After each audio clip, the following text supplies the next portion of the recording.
কম দামে air ticket, আকর্ষণীয় tour package এবং বিশ্বস্ত ট্রাভেল গাইড। আসসালামু আলাইকুম।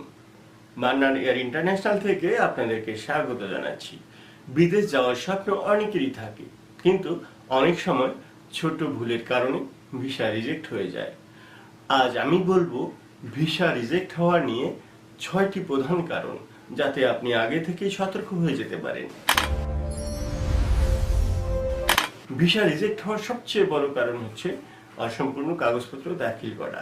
পাসপোর্ট, ব্যাংক স্টেটমেন্ট, চাকরির কাগজ, ইনভাইটেশন লেটার সবকিছু সঠিক ও আপডেট থাকা জরুরি। দ্বিতীয় বিষয়টি হলো আর্থিক দুর্বলতা বা সন্দেহভাজন লেনদেন বা সন্দেহভাজন স্টেটমেন্ট প্রদান করা। দূতাবাস দেখতে চায় আপনি বিদেশ গিয়ে নিজের খরচ চালাতে পারবেন কিনা। হঠাৎ করে বড় অঙ্কের টাকা জমা বা অস্পষ্ট লেনদেন সন্দেহ তৈরি করে থাকে। তৃতীয় যে বিষয়টি সেটি হলো ভ্রমণের উদ্দেশ্য পরিষ্কার করা।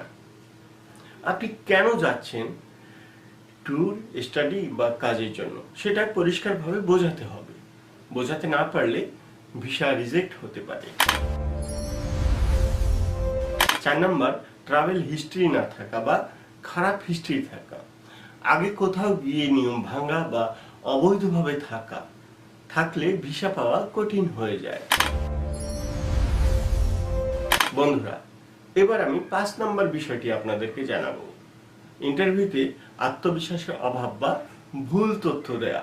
অনেক সময় ভয় বা প্রস্তুতির অভাবে ভুল উত্তর দিলে অফিসাররা সন্দেহ পোষণ করেন, আর যার ফলে ভিসা রিজেক্ট হতে পারে। আসুন এবার জেনে নিই সর্বশেষ যে বিষয়টি, সেটি হলো নির্ভরযোগ্য এজেন্সি ছাড়া আবেদন করা। এই নির্ভরযোগ্য